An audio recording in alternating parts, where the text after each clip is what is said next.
here's a problem for job hunters. So, a HR manager in Dubai is calling out recruiters for posting job ads that set unrealistic expectations. So, in the fast-paced world of job hunting, we've all encountered it. Those job postings that seem to demand the impossible. So, Ahmed Hassan, an HR manager here in Dubai, took a bold step by calling out HR managers and recruiters for posting job ads that set unrealistic expectations, especially for entry-level positions.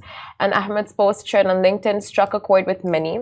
So users resonated with his frustration and even pointed fingers at companies that offered low salaries while demanding years of experience from applicants.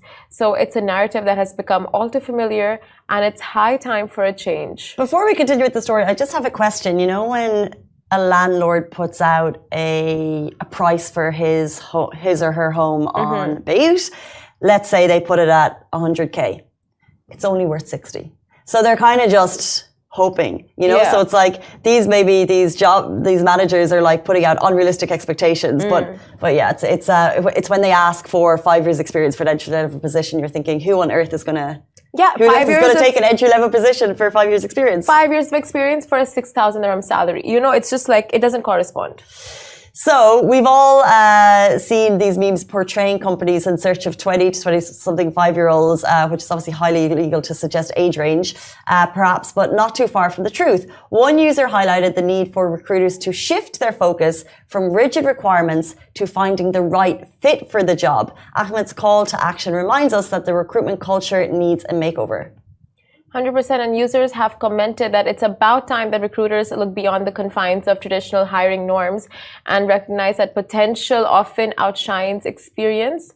The general consensus was to champion a shift towards recognizing and nurturing potential. After all, isn't the potential and attitude of a candidate that often defines their success on the job rather than the checklist of qualifications? That's the question we throw at you.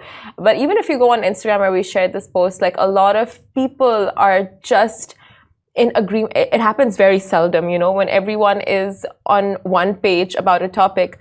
And this one happens to be that topic. Well, because I think the job market has become, like with everything in the city, more competitive with such a big influx of people coming to the city. Yeah. It's not just people in Dubai who are looking for this job. It's people from all around the world that are applying for these jobs. And maybe then therefore the unfairness on the job manager side is that's what they're trying to get away with, because maybe nearly they can. Not that it's fair, but that's what they're trying to do. I mean, see, a lot of practices are things that, like, you know, with time, they become the norm.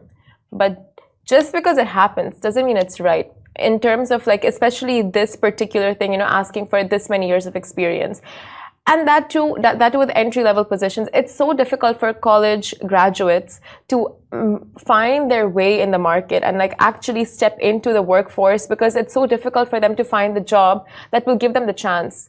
And that too with like no prior experience, maybe 1 or 2 internships. And that even adds the pressure of like going and seeking for jobs while you're studying. And, you know, like that, just the pressure is so much now for these, you know, for the new generation. And then what happens is it leads people to not essentially taking their dream job. So it's kind of like, okay, well, I'm going to have to do this for a period, get experience here, and then ultimately find my way into the industry that I want to get in, because it's so tricky and it's so competitive. Exactly. And this goes back to our question at the very beginning of the show: work to live, live to work. And it's just like it's just a circle. We're in a matrix. But the thing about these job listings is they're not regulated. You know, this is a company saying, what would I like? You know, it's like, I want this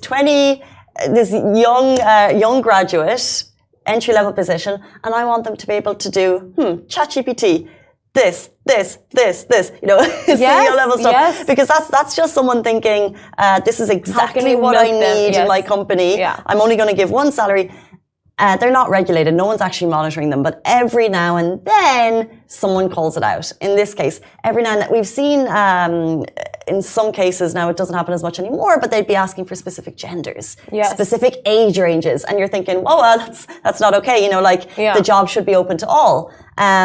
But it always takes the one person to call out that behavior to make sure that it stays regulated for a while. But essentially, there is no regulator for LinkedIn posts as far as I'm aware. Yeah. Maybe LinkedIn does it, but it's usually not really needed. It's a professional platform. But every now and then, the public does the regulation.